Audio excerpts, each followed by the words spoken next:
So hello, everyone. The commissioners are here. I'll hand it over to Commissioner Chair Scott, and we can begin our meeting. Make sure everyone's mic's unmuted. Commissioner Scott. Good afternoon, everyone, and welcome to the Health Service Board Governance Committee. And at this time, I will call the meeting to order and ask that the secretary call the roll. Thank you, Chair. Call to order at 1:02 p.m. and roll call. Commissioner Randy Scott, Chair. Present. And I would request that everyone who is not speaking put their microphones on mute. Thank you. All right, roll call. Vice President Follansby. Excuse me, President Follansby. Both present. And Commissioner Zavansky. Present, thank you. Okay, we have a quorum. Thank you very much. We will now go to the next item on the agenda, item 3. Okay, agenda item number 3, medical plan competitive bid for contracts in plan year 2022, non-Medicare population, review of the request for proposal process. And this is a discussion item. Yes, as we begin this, there was a referral by the board to this committee regarding the continued how commissioners or a commissioner could or would be participating in the RFP process. We had some additional guidance that there needed to be some legal review of that and so forth. And in the interim, we have gotten responses back from council and also from the staff. And so during the course of this presentation, Abby Yant will be covering the materials that are contained and attached to this agenda and how we are going to proceed from this point forward. So Abby, if you would at this time.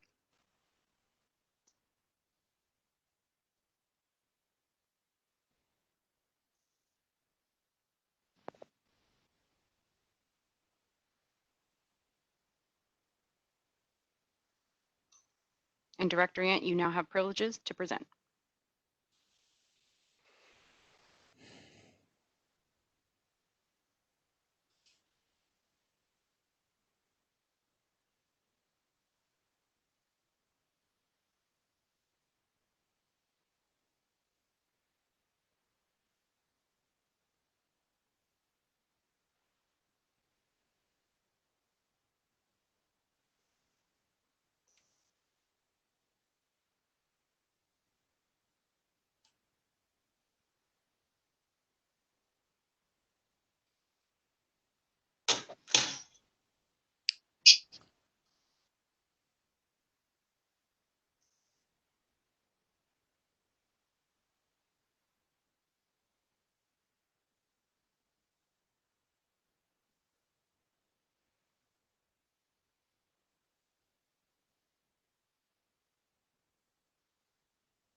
Are you seeing my screen? Yes, we do, Abby. See the screen, and there's a partial chat and also a presentation review. Also, there are two little notes in the middle of the screen. It isn't showing the presentation at this point. Weird. So you can exit out of, you can stop sharing at the top, and then you can make sure you have it pulled up before you start sharing, and then you would select the specific window that you would like to share. That's what I thought I did. Yeah, we saw your entire screen. I have two. How's that? There we go. There we go. Yes. There we go. Okay. So, good afternoon, commissioners. Thank you for arriving on time today. And what I wanted to bring you up to speed on is where we're at with the medical plan RFP. As we have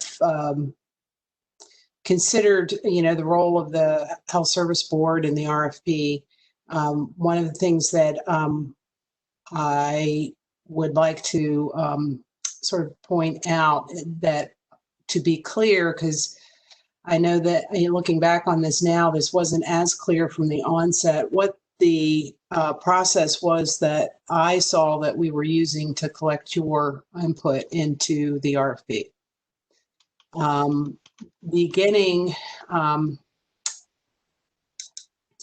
Beginning when I started, I was asked to do a strategic plan. And that strategic plan, I think some of you, Claire, perhaps you weren't on board yet, but we did I think you actually came to the Innovation Day that we did down at Aon's headquarters, heard a variety of speakers, and subsequently developed a very rich RFP. And one of the key elements of that RFP was of the strategic planning process was to evaluate the need for a medical plan RFP. And so that was built into that strategic plan from the get-go. And we began looking at those key elements of what it would take to put an RFP together. And the first thing we really needed to do was market assessment. I think as we all know, there had not been an RFP done by HSS for some time. And so we couldn't make any assumptions about the market. We really had to go out and see what was going on. And we put together a pretty robust presentation, about the direction that the market had gone in, kind of hallmark consolidation, lots of integrated delivery systems, many that were competing against Kaiser, which is considered the premier integrated delivery system in the U.S. So we had a pretty hot market with high prices. As you recall, we updated you on how CalPERS was kind of addressing similar concerns. They redistricted the entire state. They did a lot of things to sort of ready themselves to be able to keep competitive pricing for CalPERS members. So we were really paying attention to what was going on, and we were seeing consolidation. As I said, we were seeing a lot of consolidation locally. And there were some steps being taken by some of those plans and delivery systems that were in process, and it was premature to kind of go to market early on. So we sat, but we did not do anything during that time. During that time, we, as we had the market assessment, we looked at a couple of different models of how we might think about the choices that our members have. And we brought in a consultant to help us do membership, direct membership input, did a whole series of focus groups, and brought that information into the fold in December of last year. And so the market was, and in the meantime, there were a lot of industry-wide changes that were occurring that we all had a lot of questions about.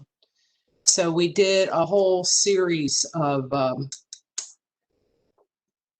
presentations at the board meeting that were really intended to help us understand the state of the marketplace and where things were headed, so that, again, it could inform any kind of medical plan RFP.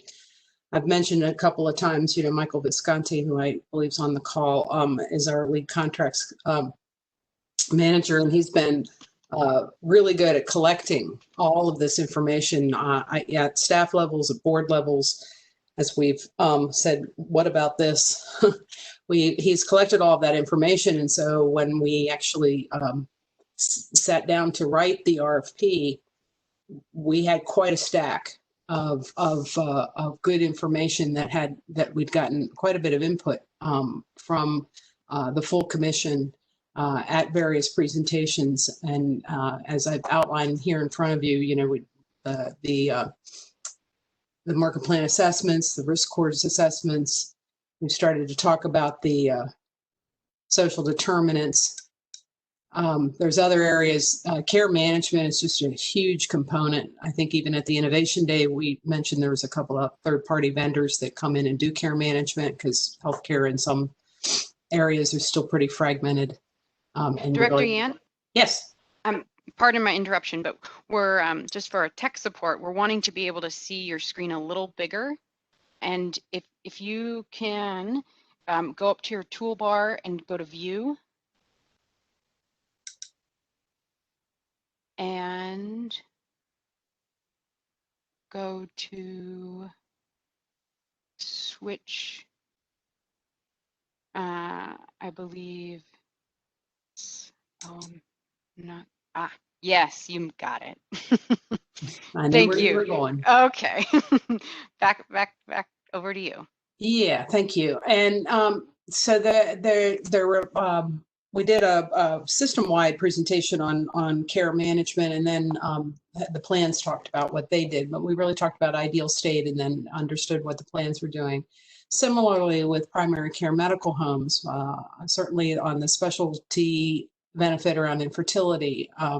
We had an expert come in and talk to us about interoperability, which is kind of a new word and hard to spell and really hard to do, but we're seeing great progress amongst delivery systems where they have very seamless, or not seamless, but they have systems that talk to each other, where formerly they were, heretofore they were pretty fragmented.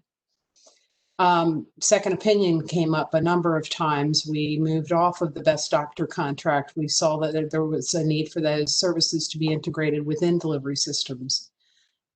Cancer care presentation, I'm really looking at the, one of our number one cost drivers in cancer care, looking at complex case management, another iteration of care management that is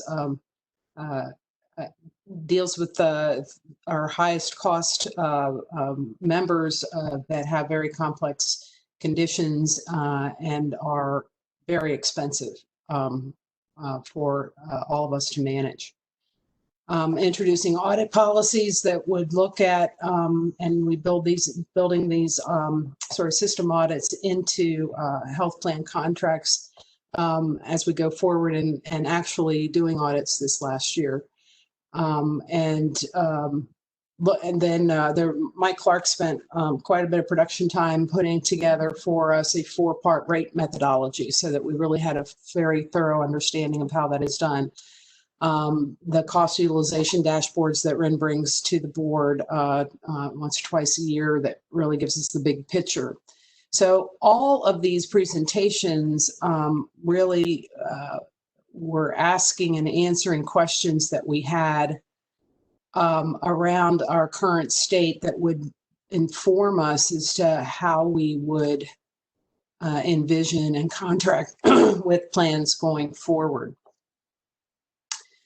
So I just wanted to give a moment to reflect on that. We did have delivered to each of you a hard copy of that list along with the relevant sections of the RFP that I hope that you now are able to see that we were collecting your input for the last 2 years to inform the medical RFP. So that being said, we're now at the phase where the proposals have been received and are in the analytic phase with our partner Aon. The panels will be activated in December to do the written document review. Subsequent to that, there'll be oral interviews. And subsequent to that, myself and my team will formulate a recommendation that we will bring before the Health Service Board at the February regular meeting.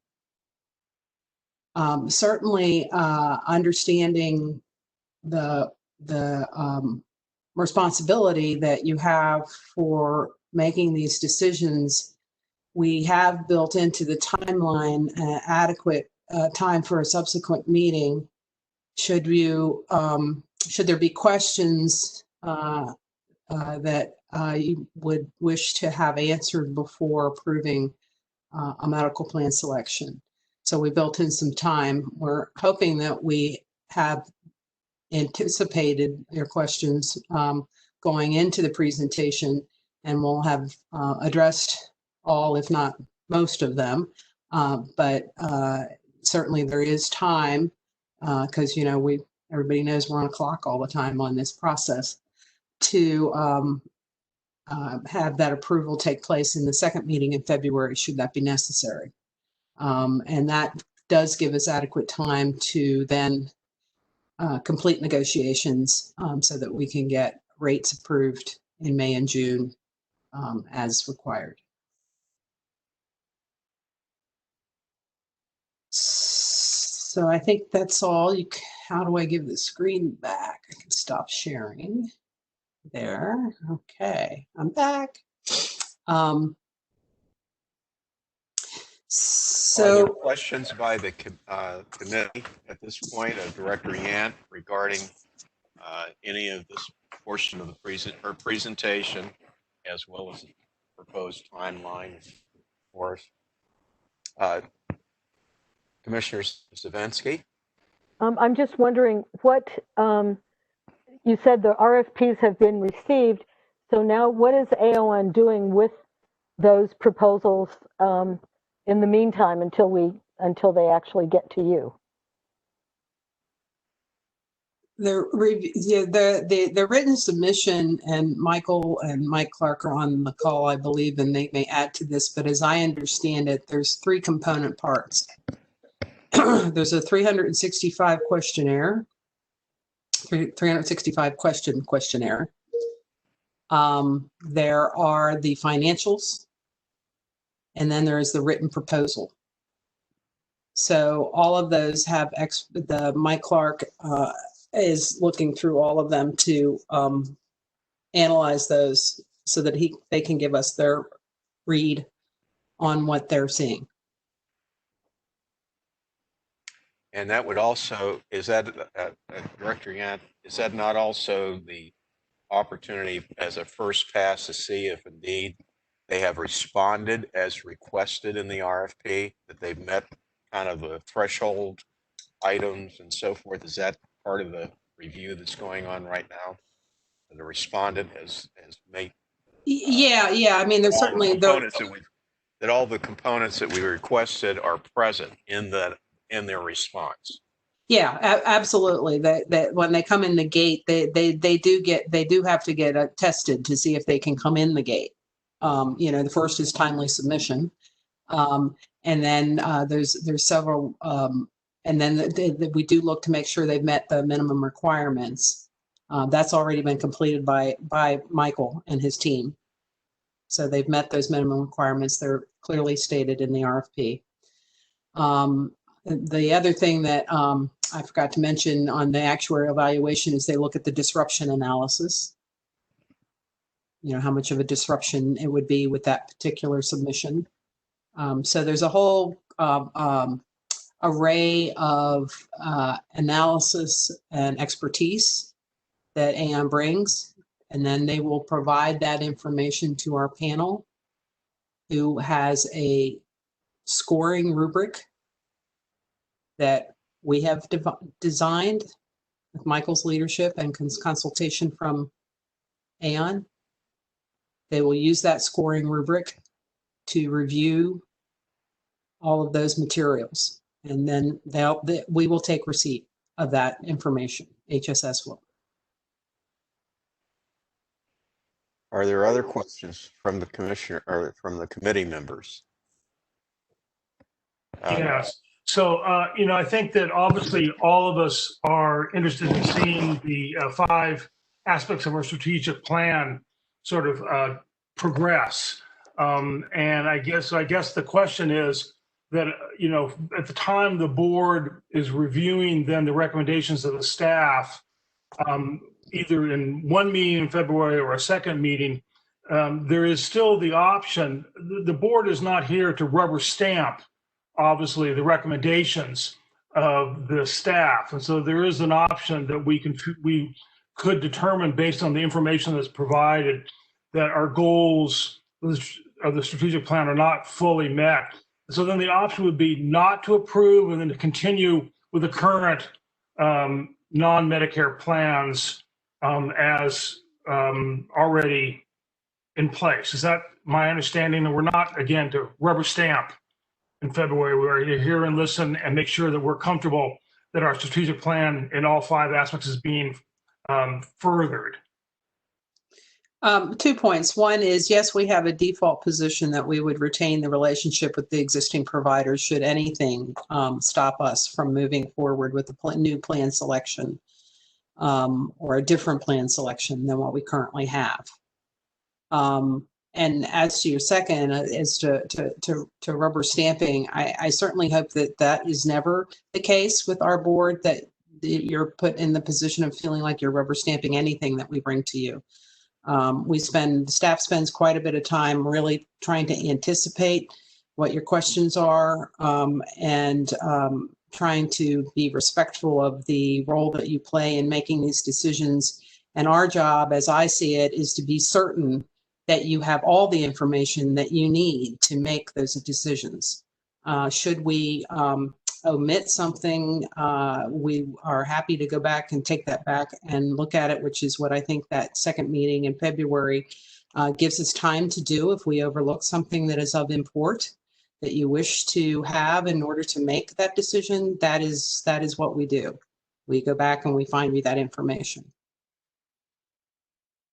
Yeah, thank you very much. I just wanted to make sure that this is sort of in the record, that Yes. we understand our role as the board, and I certainly was not trying to imply that we were being led down or felt we were being led down or that pathway. But I think that I want to get in the record that what our responsibility is to keep engaged in this process as it unfolds. And part of that is making sure that we've read the RFP and understand the components and see how our strategic plan is intimately woven into the RFP. And therefore we can gauge the response and the information we get in the future. Thank you.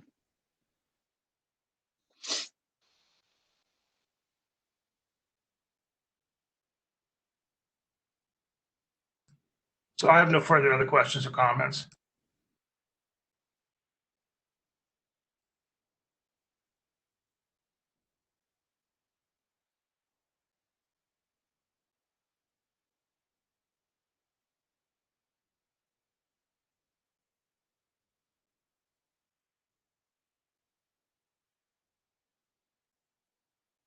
Commissioner Scott, you may be muted. Sorry. All right. I see any other committee recognition for or questions at this point of Director Yant's presentation or the discussion thus far. So with that, I would like to move to public comment, and I would ask that you, Holly, review the protocol for providing public comment at this time. Thank you, Commissioner Scott. And before I proceed, I did want to recognize that Commissioner Breslin is also on the line. Put that in the record too. Thank you. All right, so public comment, just a few notices that public comment is made available for each item on the agenda. And there will be an opportunity for each speaker to speak for 3 minutes to comment. The opportunity to speak during this time period is done via phone by dialing 415-655-9388. Again, 415-655. Oh, excuse me. I want to give the correction of phone number. It's area code 415-655-0001. Again, 415-655-0001, with entering the passcode of 146-188-2782, 146-188-2782. Once dialed in, you will be prompted to press pound and pound again. When you enter into the meeting, you'll be put into an attendee and public comment line. And we will have a brief pause, which will take 30 seconds to allow callers to call in, to dial in using the information on the screen. After the pause, callers, if you've dialed in and you wish to speak on the agenda items specifically on topic, will please remember to dial *3 to be added to the public comment queue. And when the system says your line has been unmuted, this is your time to speak. And for those already on hold, please continue to wait while the system indicates you have been unmuted. And when the moderator states or myself states welcome caller, you are encouraged to state your name clearly. So we'll give a brief 30-second pause, and our moderator will come on to inform us of people in the public queue.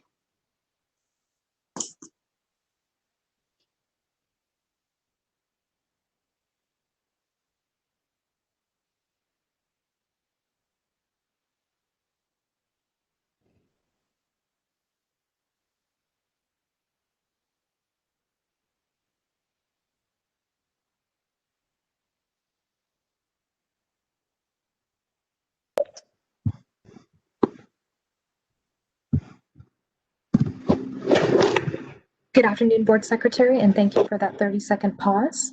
If you could please share with me the privileges for host. Thank you kindly. We have 5 listeners on the phone line at this time. 0 listeners have entered the public comment queue specifically. A reminder to all listeners on the line, you must dial *3 now if you want to join public comment for this specific agenda item. We will wait 5 more seconds and close public comment for this item.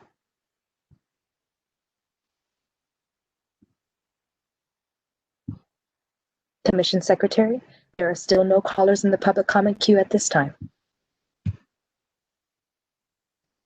Thank you, moderator. Commissioner Scott, public comment is now closed. Well, with this, I'm waiting for Abby to return. I'm here. Okay. So with this, we would expect to proceed along the lines of the calendar that were in Director Yant's presentation. And we will refer this item to the full board with that calendar and process outline as part of this committee's report for next Thursday. And if there are additional board member around the RFP process at that point, they this tonight. But so at this basis, as outlined in the report, their comment from the committee members.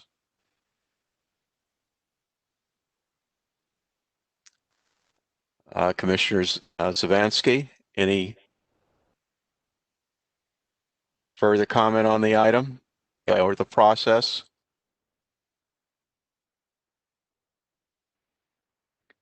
Commissioner Zavansky? I asked Thank you. for. No, I think I found. Are you wanting a motion? Don't need a motion. This was a discussion item. No, but this, we don't Right, need a okay. motion, but rather I wanted to be sure that we were all, the 3 of us as committee members, were aligned with the calendar as outlined and the process as outlined at this point. And if I wanted to know that by affirmation, not by a motion. So I'm asking individually of the committee members, are you on board with this? And if so, please give me your verbal consent. I am totally on board. You have my consent. All right. And And likewise, Commissioner Follensby? All right. Likewise, I'm on board as well. All right. Thank you.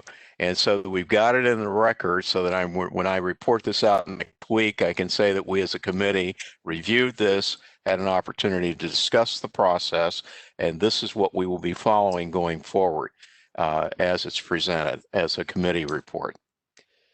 All right. Thank you very much for that. And with that, we will now move to item number 4.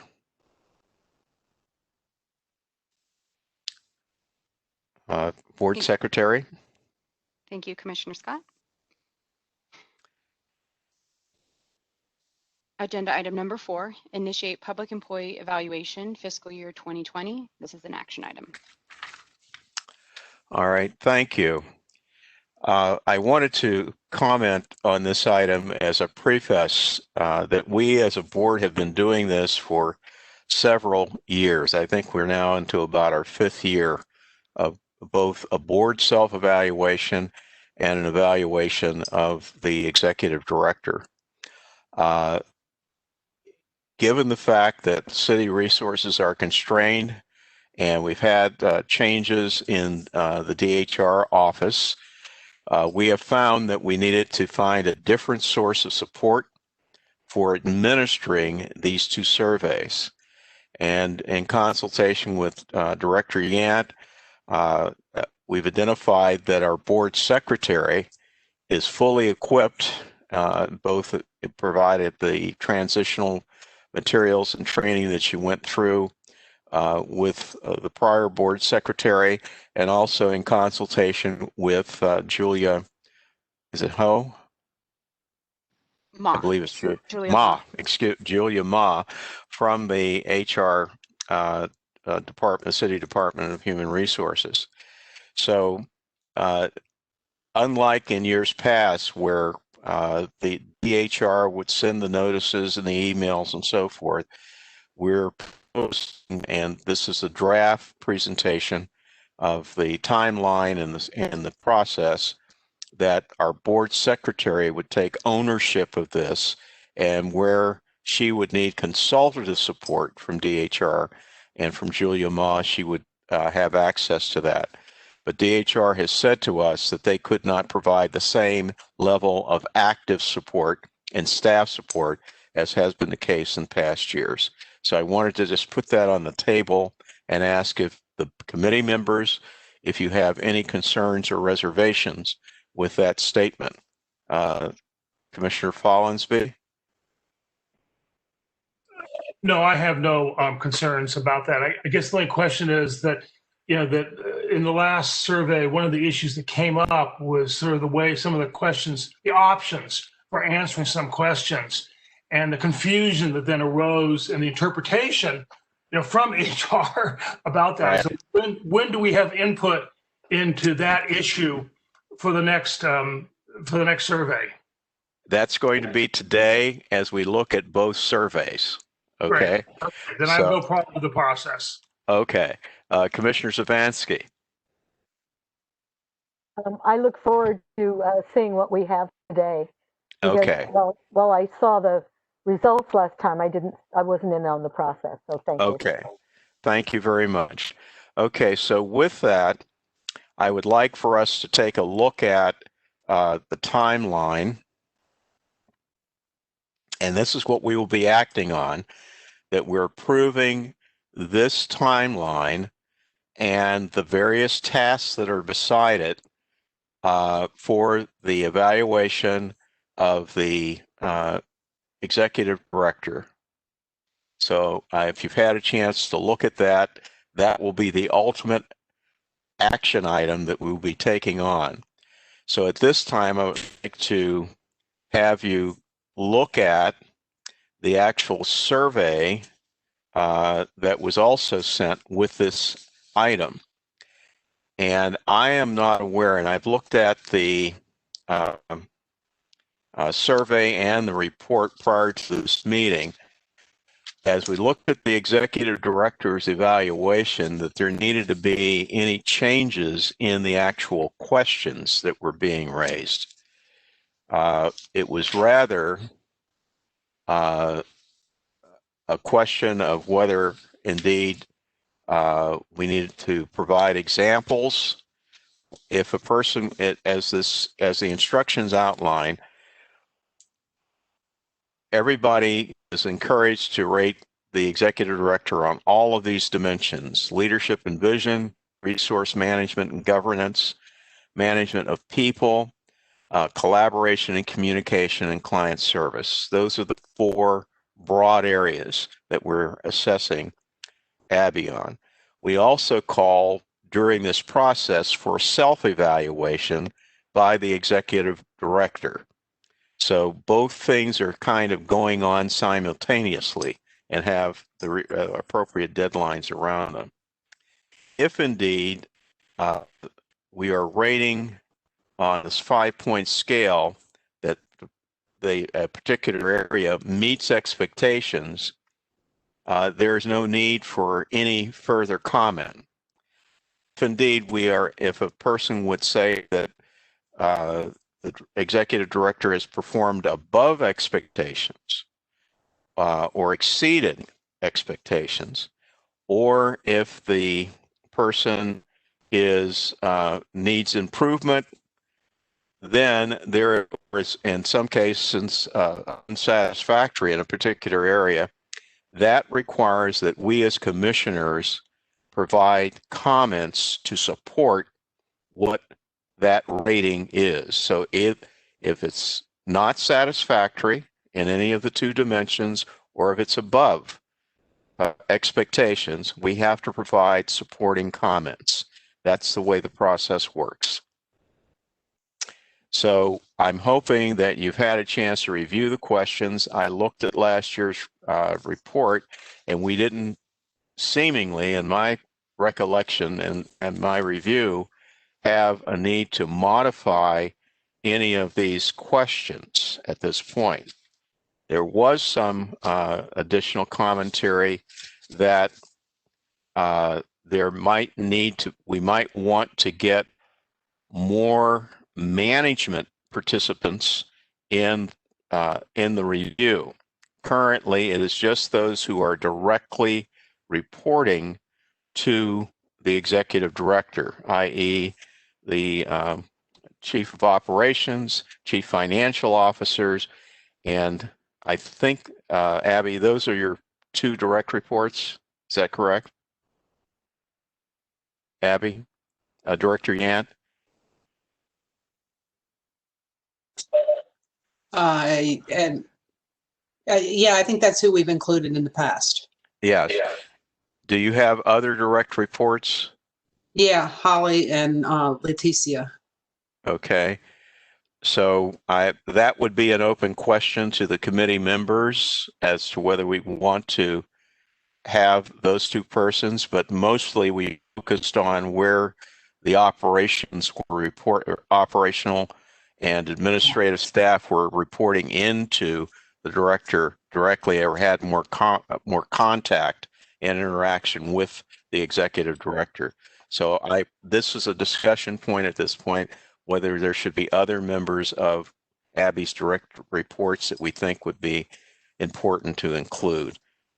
So that's a question, and I go to the committee members to have them respond. And I would just say, with this change in Holly's role with this, it would not be appropriate for her to be part of it. I would agree. So I had a question, because my recollection was that, yes, this issue did come up about, I certainly have no problem with any of the questions that we were asked as board members to address, or the process in terms of examples at both ends of the scale.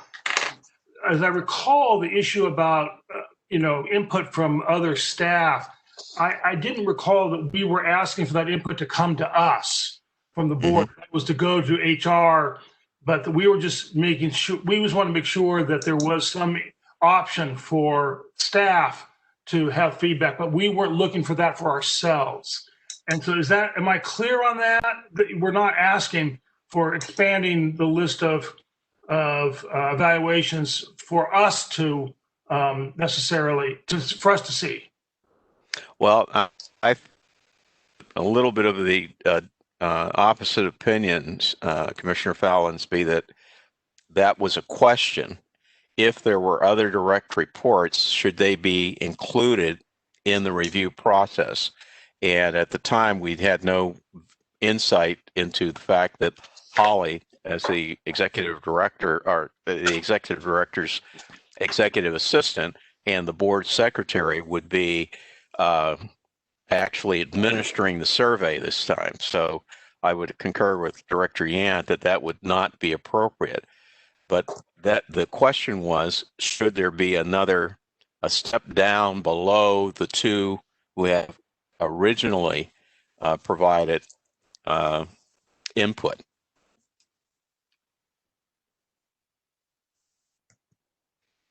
Commissioner Savansky? My concern is that I think it's inappropriate for staff to come directly to us, other staff that might have issues, say, with some of the direct reports or other things going on. And I base this on the fact that for years, some of the staff were former colleagues of mine. And so we had to really watch out in terms of conversation and comments, and didn't have any incidents. But I think there needs to be, I think the DHR option was the vehicle for staff to be able to make any reports or concerns that they had with regard to maybe some management practices or decisions or whatever was going on internally, that we might want to take a look at or have questions about. But it's not appropriate for them to go to commissioners and for us to take up any personnel issues. It's just not appropriate given the nature of the organization and how we are. So I want that opportunity available, or that doorway or window to be open to staff in case somebody wants it. This has been a pretty good department, better than most. So Yes, I would agree with that. yeah, I would absolutely but they still agree. need that. They still need that window. Yeah.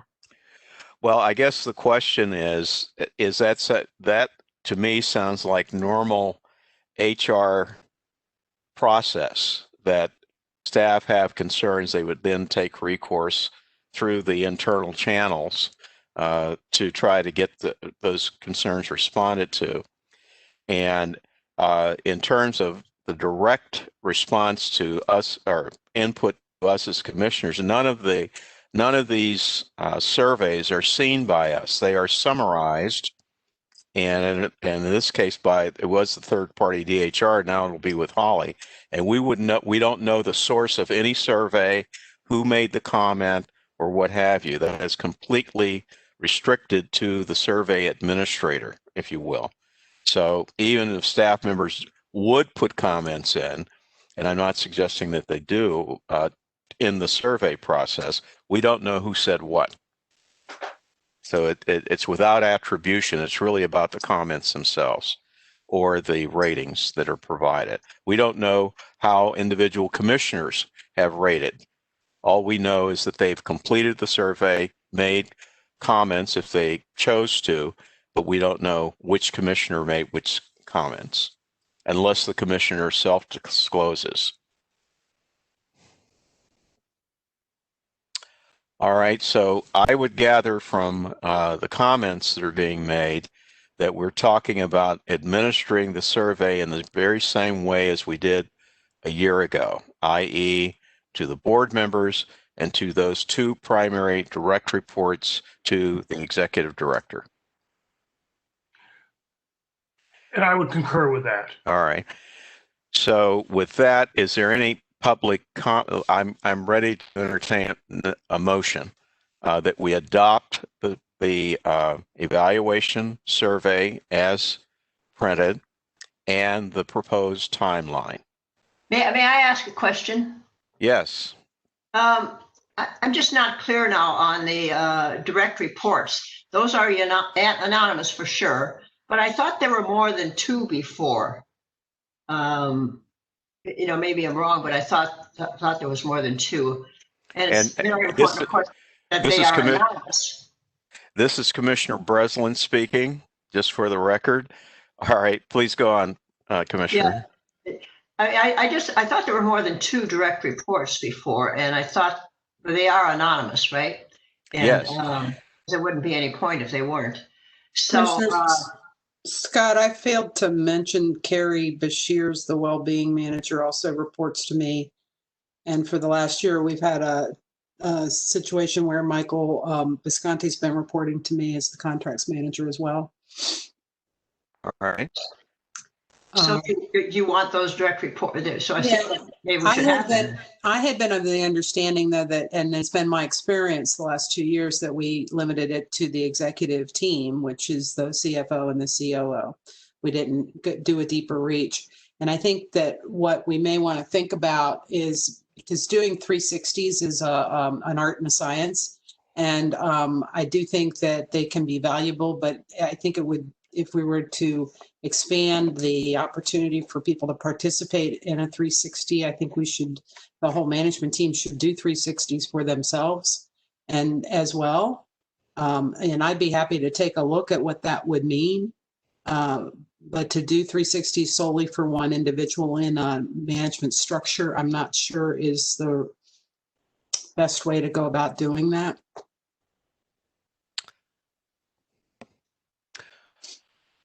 Well, if there were only 2 prior reports, then I would leave it at that. It just seemed to me there were more than two direct reports, so maybe I'm wrong at that. There are, but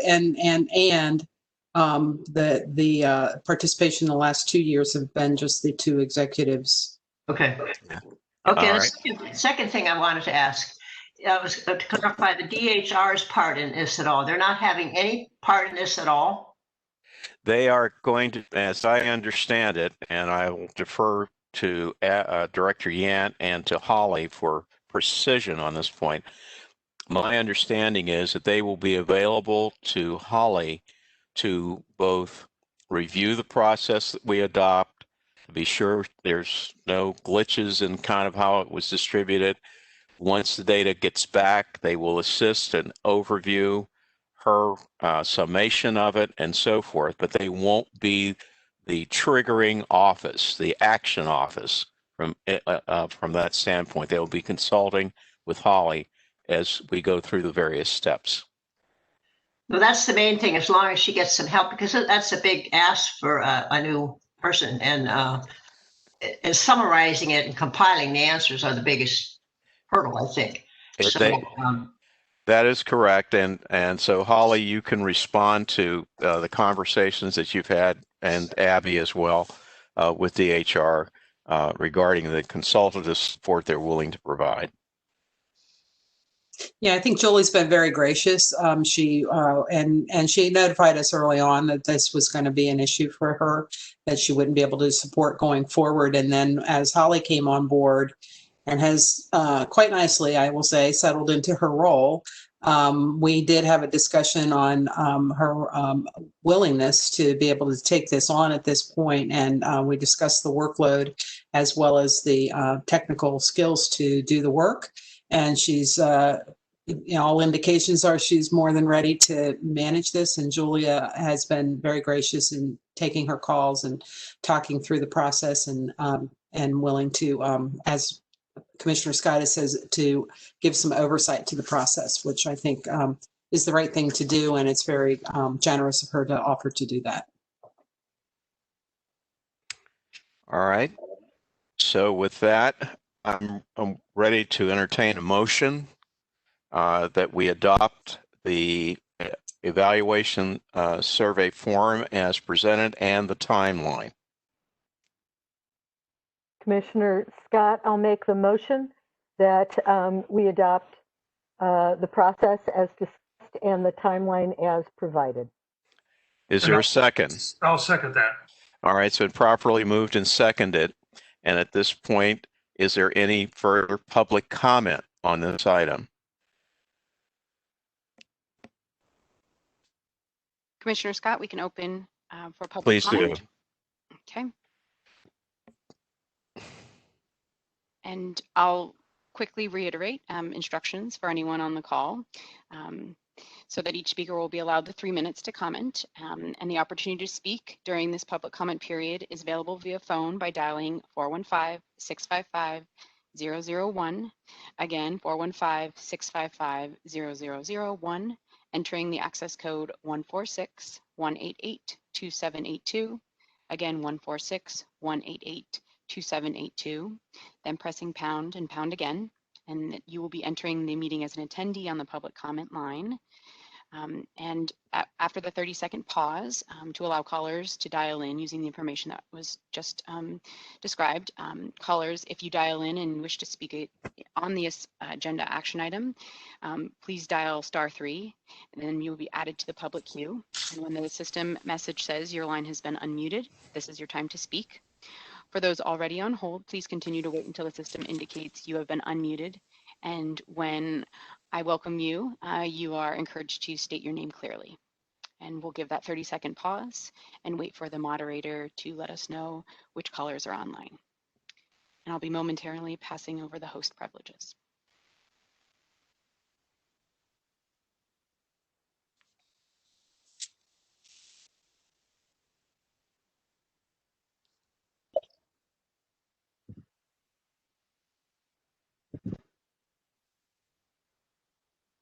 Thank you, Board Secretary. This is the moderator, and I now have host privileges. We have 3 callers listening on the phone line. 0 callers have specifically entered the public comment queue at this time. A reminder to all callers on the line. You must dial *3 now if you want to join public comment for this specific agenda item. We will wait 5 more seconds and close public comment for this agenda item.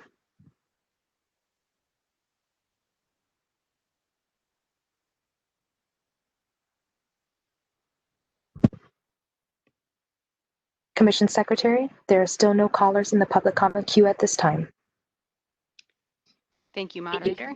Seeing no further callers, public comment is now closed. With that, I'm ready to ask the committee members if they have any further comments. Hearing and seeing none, I'm going to call for the vote. All of those in favor of this action item, please indicate by saying aye. Aye. Aye. All those opposed? It passes unanimously, and so the survey form as distributed and the timeline would be referred to the board for full action. All right, we're now ready to proceed with item 5. Thank you, Commissioner Scott. Agenda item number 5, initiate annual board self-evaluation fiscal year 2020. Action item. All right, this is an action item for the board self-evaluation. You see before you the timeline. The same support process will be in place for this as well, i.e. that the board secretary would be the administrator of the survey. We will make those adjustments in language as this gets presented to the board if passed from this committee. With regard to the board self-evaluation form, there was discussion last year in terms of modifying at least one question that I can recall, and there may be others that might be spoken to. And this was one that is found under board member interactions and meeting activities. And the question was number 12. The way that particular item reads now is board members understand when it is appropriate to act in a fiduciary or stakeholder role. And the question was whether indeed we got involved in that, or should that question be modified or made more clear. There was another question, and I've been desperately looking forward on it about the budget, and I have not come across that one. But I'll take this one first. I think the clarification was whether we understood our role as fiduciaries, as a fiduciary.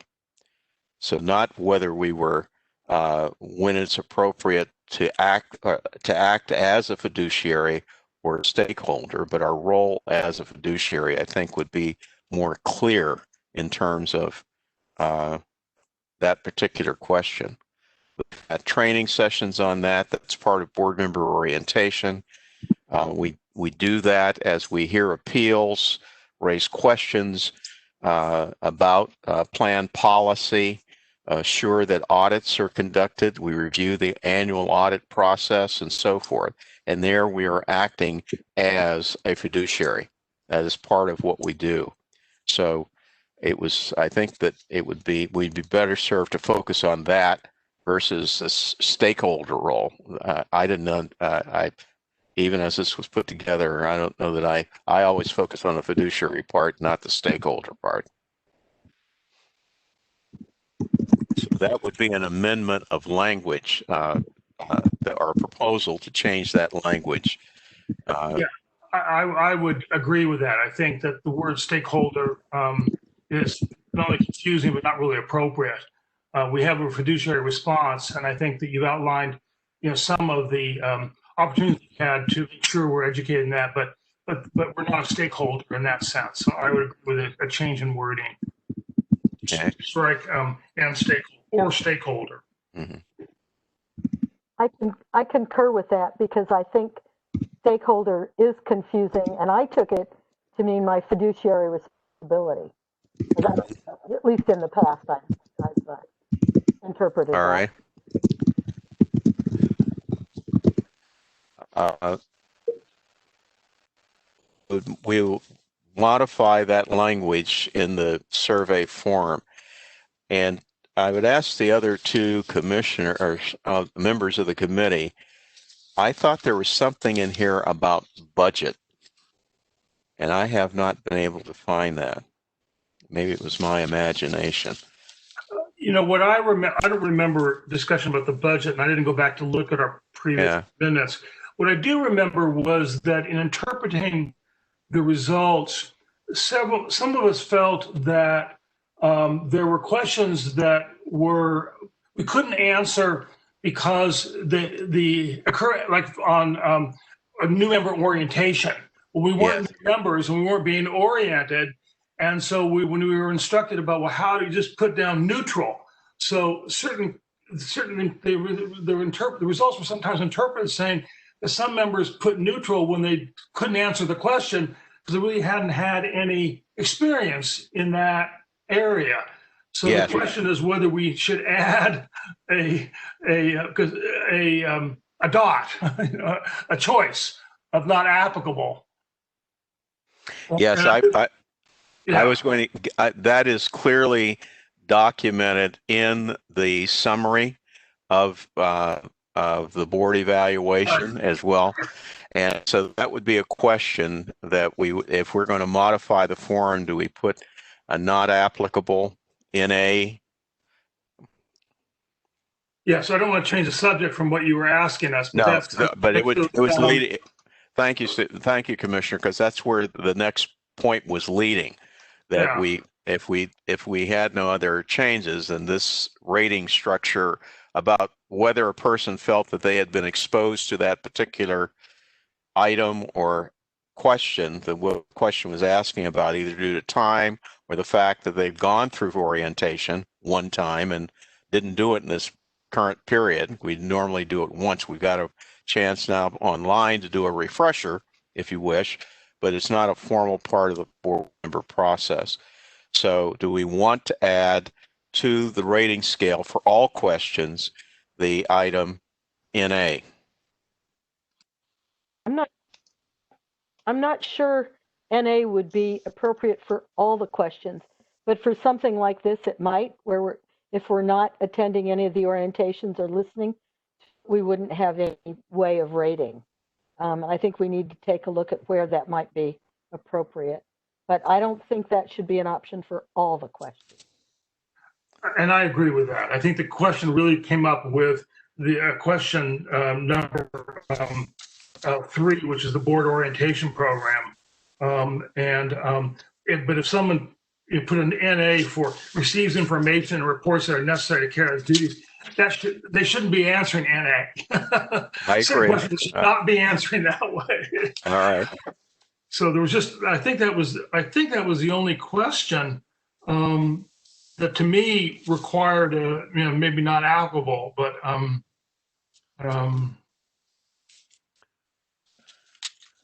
Can we also, before we're done here, ask Commissioner Breslin as well?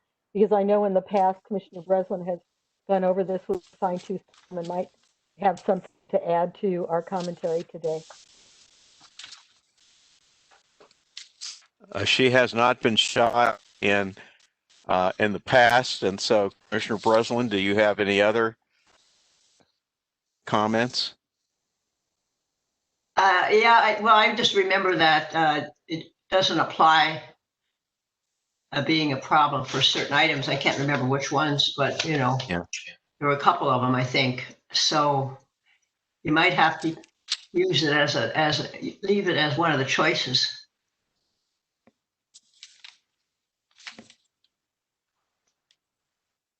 So we're definitely putting it beside that choice beside board orientation.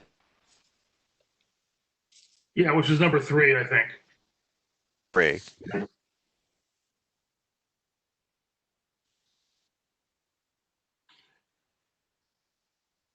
Yes, and I went through the questions with that issue in mind, and I didn't see any other questions that I don't either. So I would suggest or move that we add an NA to question number 3 only. All right. Can I make that motion? Is there a second? I'll second. All right. It's been properly moved and seconded. Is there any public comment on this? So can I just be clear that are we asking for public comment on both the question about removing the role of stakeholder, the word stakeholder, as well as we have 2 items Yes. to put on this sort of together, Right. right? Thank you. Comment on those. We're asking for comment on the 2 changes that have been proposed. One, that we have on question 3, a choice of not applicable. And on question 12, that we change the language to say understands their role as fiduciary. Excuse me, Commissioner Scott, I wanted to just point out that there was also some trouble answering question 23 Which about was? establishing suitable goals for the investment program. That's what I was talking about. I thought about budget. Thank you. This particular one, I think we had a pretty extensive discussion that we don't get into the investment program in any way. We have had report backs because our funds are in a larger investment pool and so forth and so on. So I think yes, thank you for bringing that to our attention. So the question is does that belong in here at all? I think that's one of those. Actually, I don't think it belongs in there at all. And I'm basing this on my previous service on the commission, as well as listening to the more recent reports during the time I was off the commission and what is going on now.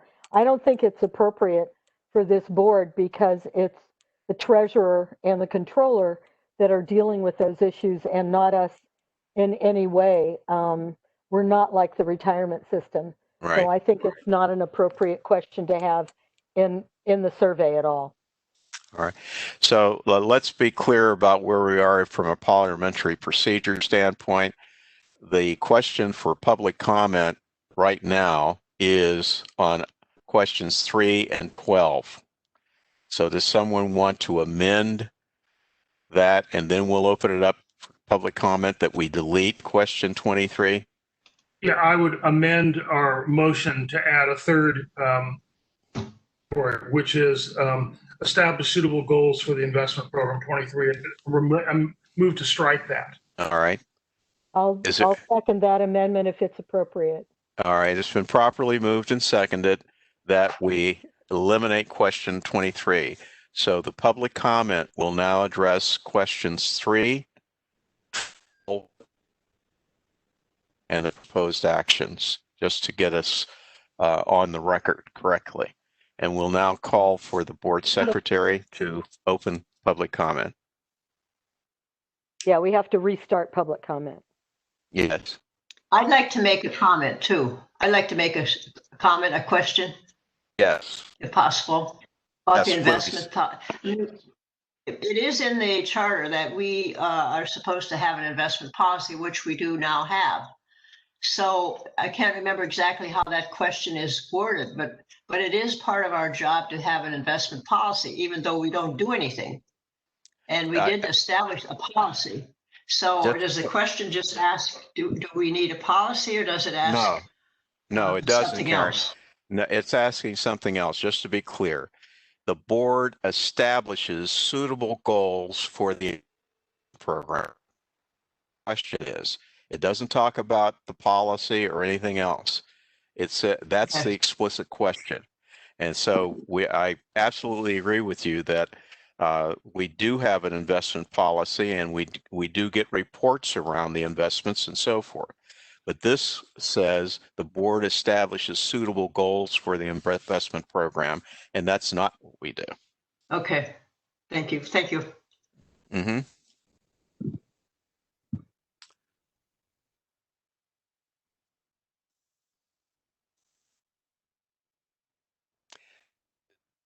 So we're now open for public comment. Thank you, Commissioner Scott. And I'll read a short instruction to make sure all of our listeners know the procedure. Again, so each speaker is allowed 3 minutes to comment. Opportunities to speak during the public comment period are available via phone by dialing 415-655-0001. Again, 415-655-0001, entering access code 146-188-2782. Again, 146-188-2782. Then pressing pound and pound again, and you will enter the meeting as an attendee on the public comment call line. Before we begin the public comment, we will take that 30-second pause to allow time for callers to dial in using the information that's posted on the screen. And after the pause, callers, if you've dialed in and wish to speak on this agenda item specifically, please remember to dial *3 to be added to the public comment queue. When the message says your line has been unmuted, this is your time to speak. For those already on hold, please continue to wait until the system indicates you have been unmuted. When the Commission Secretary, myself, states welcome caller, you are encouraged to state your name clearly. Moderator, please let us know if there are any callers who wish to comment on this agenda item.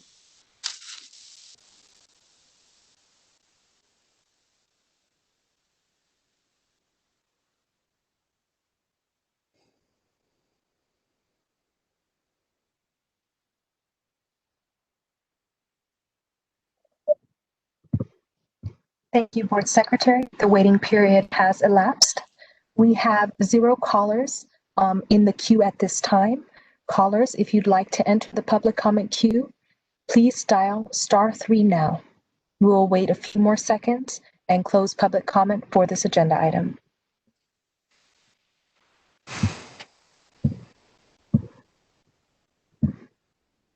Commission Secretary, there are still no callers in the public comment queue at this time. Thank you, moderator. Commissioner Scott, hearing no public comment is now closed. All right, thank you. So we're voting on editing or eliminating the questions that have been referenced. Number 3, with the addition of NA. Number 12, editing their role as fiduciary, and then eliminating question number 23 from the survey. And unless there be some concern about not having any reference to investment, which is by charter part of our fiduciary role to have a policy, in question number 5, we also rate ourselves as having developed a comprehensive board policy framework. And so that is incorporated into that as part of our role, both as a fiduciary and having an investment policy. So with that, I will now call for a vote. All those in favor of those edits or changes, please signify by saying aye. Aye. Aye. All those opposed? It passes unanimously. So those changes would be made as we submit this form and the timeline to the board for their consideration at our meeting, regular meeting next week. So with that, I think, Stephen, we're going to be able to allow to leave, all of us, within the next few moments. So can we now move to item number 6? Yes. Thank you, Commissioner Scott. Agenda item number 6, opportunity for the public to comment on matters within the board's jurisdiction, discussion item. Is there any public comment for commenting on matters within the board's jurisdiction? As the screen shows, there's a short introduction for public comment. I'll quickly go over that to know that each speaker has 3 minutes to comment, and as posted, the opportunities to speak during the public comment period are available via phone, 415-655-0001, again 415-655-0001, entering the access code 146-188-2782, again 146-188-2782, then pressing pound and pound again.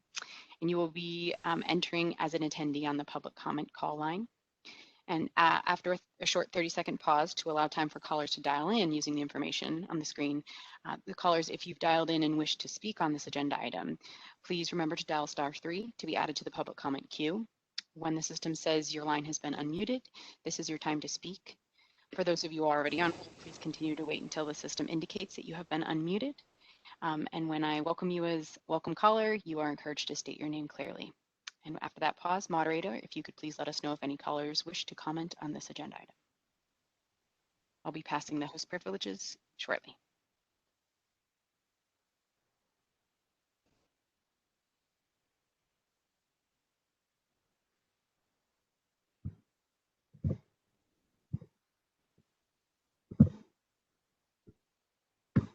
Thank you, Board Secretary. The waiting time has elapsed, and there are 0 callers in the public comment queue at this time. A reminder to callers, you must dial *3 now if you want to join public comment for this specific agenda item. We will wait 5 more seconds and then close public comment for this agenda item.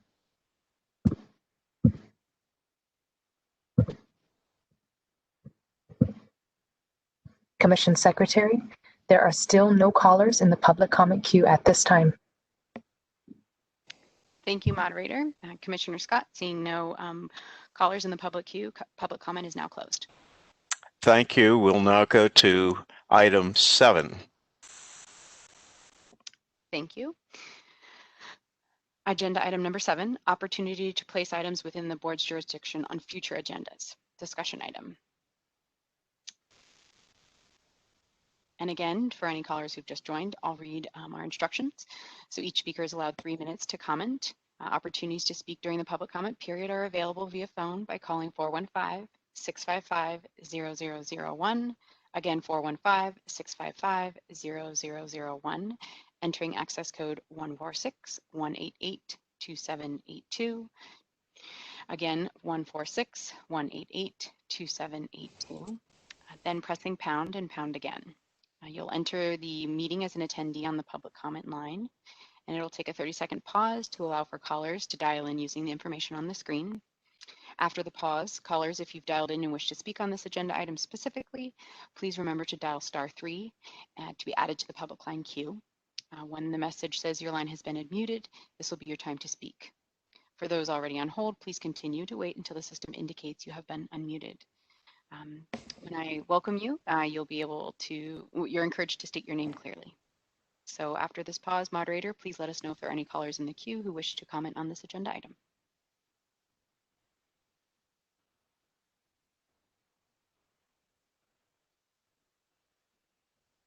Commissioner Scott, do you anticipate, this is Commissioner Zonsky, do you anticipate that we will have any further governance committee meetings on this RFP process, or will all be taking that at the full board? At this point, the way we've agreed based upon the timeline, there would not be further unless there's something that the board desires that the governance committee do. But this was the reason for this meeting today. We had a referral from the board to take a look at how the board would participate in the process going forward. And we were told that we wanted to consult with our council, which we did. And that's what we've done. Unless there's something that comes out of next week's board meeting, in my view, there would not be the need for a governance committee meeting because the whole board is raising the question, or members of the board. And my hope is that we will be, all of us, diligent in reading and listening to the presentations that are going to be made in February so that we can indeed, if we need to, have those questions either answered at that board meeting or be brought back to us and for approval or response at the subsequent board meeting that was outlined in the presentation. So at this point, we would be following that process as outlined, and that would be what we would be reporting back to the full board. We did the due diligence, we reviewed it, we consulted with council, and here's the result. And we discussed it today, and that we as a committee unanimously are endorsing this process is what I'm prepared to say next week. Just wanted to hear that confirmation and clarification. Thank you very much. You're quite welcome. Thank you for raising that. And since there is no further public comment, I would like to, in addition to that clarification, give thanks to our council, to Director Yant, for their activity and support of us trying to get through the questions that were raised at the prior board meeting, and then to Michael Visconti, the contract manager. I believe he's on the call. You've done yeoman work to date. Your professionalism and expertise in this matter have been absolutely outstanding from all that I can tell and have been reported to me about this process. I did this and Director Yan is in for the University of California system several years ago, and it's no small task. So to all of the team that has supported this effort to date, the HH staff under Michael and Abby's leadership, I want to say thank you for your diligence on behalf of our members. I just wanted that to be a part of our record today. So thank you very much. And thank you especially to Holly and Letitia. Yes, and for our meeting today, thanks to the commissioners for their presence and participation and thoughtful consideration of all of these matters. And to Holly, everything that you've done to get us ready for this, and Letitia and the support staff, I thank you as well. I would just like to affirm all of you, particularly since I read all the public questions that went to the RFP. I was quite impressed with the rapidity and the expertise and clarity with which all of the questions that came back from potential applicants were addressed. And so I'm incredibly impressed with the process that is visible to us as board members, and encourage, again, all board members to continue to stay tuned to the processes as it's unfolding. And I would not I'd be remiss if I didn't say also to our Aon partners who have supported this process as well.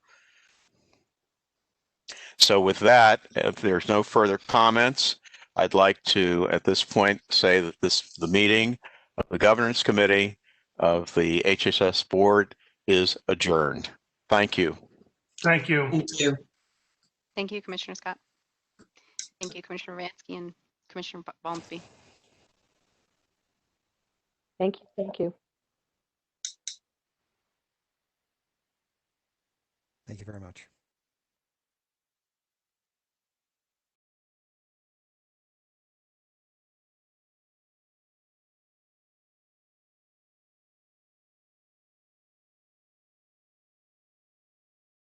Hi, Holly. Is it just you and I? Yes. I was going to speak to let the record show that I don't know. This is the moderator. There was a break and interruption in the last public comment section, but there was in fact no hands raised. So Okay. just wanted to add that as well. I saw that too. Hang on one second. I'm gonna put